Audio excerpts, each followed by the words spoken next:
Selamat pagi, perkenalkan saya Alexander Ternama dengan NIM akhir 40205 akan mempresentasikan mengenai chapter 13 pada buku keempat yang berjudul Beri Makan Sendiri Kemudian Diberi Makan, Pengembangan Bisnis dan Menghasilkan untuk Mata Kuliah Kewirausahaan. Kita harus tahu apa aja ide utama dari chapter 13, yaitu pertama startup dalam suatu bisnis, di mana bisnis itu harus fokus pada penghasilan pendapatan bukan mengejar investor. Kemudian kita harus tahu juga pendapatan itu sama dengan bukti nyata atau parameter bisnis itu berjalan. Kemudian yang ketiga ada pendanaan, di mana pendanaan itu harus datang kalau misalnya pendapatan sudah terbukti. Kemudian berapa pentingkah pendapatan itu? Yang pertama, indikator utama itu pendapatan awal stabil sama dengan perusahaan siap naik level, di mana perusahaan itu jika pendapatan stabil dia bakal bisa untuk mengeksplor bidang lain ataupun membuka cabang gitu.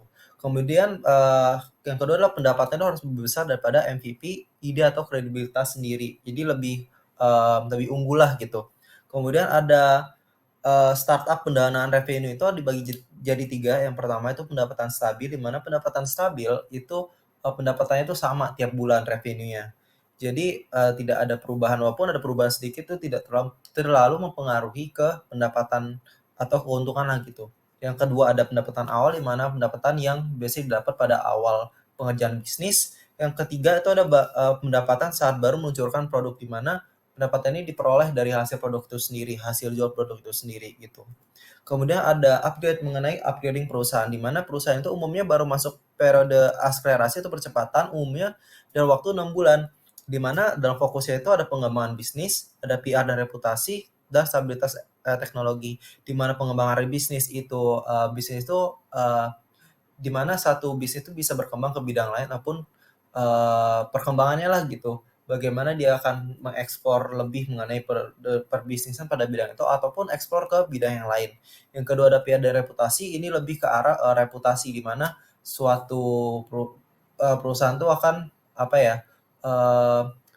akan melihat increase lah reputasinya gimana gitu. Terus ada stabilitas teknologi, di mana teknologi itu akan stabil seterusnya gitu, dimana kalau sudah stabil berarti teknologi udah tepat lah gitu. Kemudian hasil, dimana hasil itu dari hasil akselerasi ini, yang pertama itu titik impas kurang lebih itu dicapai kurang lebih 18 bulan. Yang kedua adalah pendanaan lebih minim, dimana lebih banyak untung kalau misalnya pendanaan itu minim. Yang ketiga itu pendanaan itu minim. Yang ketiga itu ada startup terlihat lebih positif, dimana startup itu kayak lebih banyak lah, lebih ke arah profit, dimana profitnya lebih gede gitu.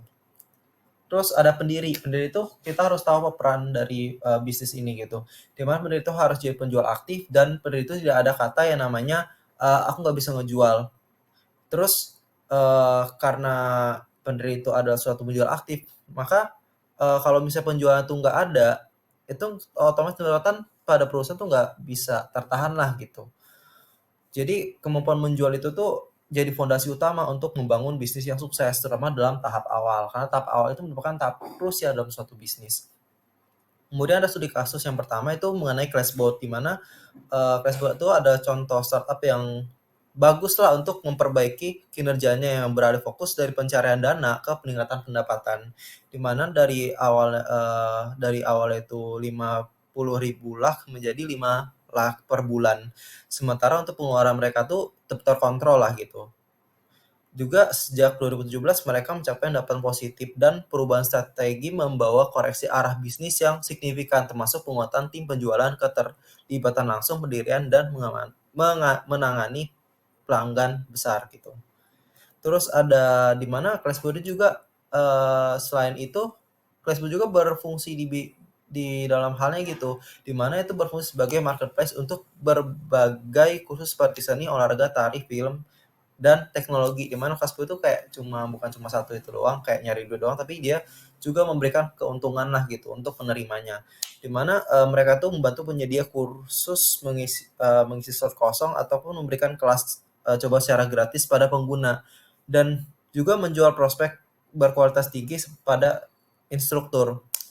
Kurang lebih tuh kayak prospeknya tuh kayak 7.000 sampai 8.000 per bulan, di mana model bisnis itu berbasis prospek yang memungkinkan mereka tuh menghasilkan pendapatan stabil dan memperluas lah gitu untuk pasarnya ke Pentingnya ulasan atau kisah pengguna, di mana ulasan itu sangat penting untuk dibicarakan, terutama dalam menilai keberhasilan suatu platform, di mana ulasan ini dapat meningkatkan rate pengguna platform menjadi lebih banyak pengguna dikarenakan oleh hasil yang diberikan. Sebagai contoh, keuntungan ini dialami oleh pengguna bernama Sapno Hosmesh yang baru saja pindah ke kota Pune dan kesulitan untuk mencari guru keyboard untuk anaknya, di mana melalui platform tersebut, di mana platform sebelumnya itu digunakan, dia nggak cuma nemuin instruktur keyboard untuk anaknya, tapi juga guru gitar untuk dirinya sendiri. Di mana testimoni ini memperkuat bukti bahwa pelayanan mereka menyelesaikan masalah nyata di masyarakat.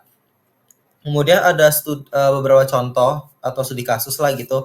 Yang pertama adalah YouScholar, di mana YouScholar itu menyediakan produk kebutuhan sekolah, di mana produk ini pengembangan diri seperti alat olahraga dan mainan edukatif, hingga layanan tambahan seperti seperti kelas hobi. Di mana platform ini sekarang kurang lebih ada 60 penjual dan juga penawaran non produk lah gitu. Kok ada studi Marvel, di mana studi Marvel ada startup yang sangat muda, tapi mereka memiliki strategi yang matang di mana mereka menghasilkan pendapatan dari layanan konsultasi sambil menginvestasi keuntungan tersebut untuk pengembangan produk AR. Di mana pendekatan ini menunjukkan kedewasaan bisnis karena mereka tidak menunggu investasi untuk maju, melainkan membangun produk secara mandiri melalui pendapatan awal. Kemudian ada Kate Stranger, di mana itu memiliki struktur bisnis yang lumayan baik, dan di mana dia pendapatannya kurang lebih tuh Rp40.000 dari biaya langganan orang tua, di mana mereka juga bekerja sama dengan 17 sekolah dan memiliki kurang lebih 500 pengguna aktif harian. Kemudian pendekatan ini menunjukkan bahwa model langganan kecil namun stabil dapat menghasilkan pendapatan yang cukup untuk menopang operasional dari pertumbuhan di tahap awal. Kemudian ada Change My Path, di mana Change My Path itu menawarkan alat buat konten pelatihan dalam bentuk permainan dan simulasi 3D yang jauh lebih menarik daripada format video dan kuis tradisional. Kemudian ada contoh yang lainnya juga, ada AHA, di mana AHA itu awalnya bergerak sebagai penyedia layanan pelatihan personal satu-satu. Tapi setelah masuk ke Eduquate, mereka diarahkan menjadi perusahaan yang teknologi menyediakan konten meditasi imersif berbasis VR. Jadi otomatis tuh layanan mereka lebih fleksibel gitu dalam melayani konsumen. Kemudian ada Abrosisa, di mana ini bekerja di bidang lembaga konseling offline, di mana menjadi platform digital untuk menawarkan layanan end-to-end untuk mahasiswa yang ingin kuliah luar negeri, di mana mereka bekerja sama dengan ribuan universitas seluruh dunia dan menghasilkan pendapatan dari universitas mitra. Kemudian ada EDAP, di mana EDAP sebelumnya dikenal dengan No Hassles, menunjukkan komitmen kuat terhadap pendirian sejak tahun pertama berdiri, di mana mereka itu memanfaatkan ekosistem, kerjasama teknologi, dan hubungan internasional untuk memperkuat mode bisnis dan perluas peluang pendapatan. Kemudian ada Vidya, di mana Vidya Robotics atau itu diarahkan untuk melanjutkan proyek uji coba beraya di sekolah-sekolah sebelum peluncuran penuh, di mana fokus mereka itu membangun produk kelas dunia dan menghasilkan pasar secara bertahap melalui pendapatan nyata. Di mana hal ini tuh dilakukan untuk menghindari resiko ketergantungan pada investasi dan memastikan model bisnis yang berkelanjutan. Kemudian ada beberapa perdebatan antara pengejar pengguna dan pengejar pendapatan, di mana tuh kalau pendiri itu banyak percaya kalau misalnya kita mengejar penggunaan terlebih dahulu itu lebih penting daripada daripada sebaliknya. Di mana tuh penulis tuh menunjukkan kalau misalnya traffic besar belum tentu menghasilkan pendapatan. Ketika layanan gratis diubah menjadi berbayar, pertumbuhan biasanya itu melambat. Dan sebaliknya, startup yang fokus pada pendapatan menunjukkan pertumbuhan yang lebih stabil dan dapat diprediksi. Kemudian ada studi kasus simultanis sebagai contoh terbaik, di mana tuh startup ini berkembang dari pelatihan desain menjadi perusahaan AR VR industri. Mereka pernah mendapatkan pendapatan, tapi pivot ke AR VR membawa mereka kembali ke jalur yang benar. Mereka memenangkan banyak penghargaan, bekerja dengan klien besar, dan menarik investor kuat berkat pendapatan nyata mereka. Simulanis menjadi bukti bahwa pendapatan adalah fondasi fundamental untuk pertumbuhan jangka panjang. Kemudian ada penutup, pendapatan dulu, investor kemudian, di mana startup harus memenuhi kebutuhan pendapatan sendiri terlebih dahulu sebelum mencari pendanaan. Jika startup itu masih bergantung pada dana tanpa pendapatan, area bisnis ya mudah hancur aja gitu, bisnis dan organisasi jadi lebih pendek umurnya. Akhir kata pendapatan adalah kunci keberlanjutan, stabilitas, dan daya tarik bagi investor. Sekian presentasi dari saya, sekian dan terima kasih. Pentingnya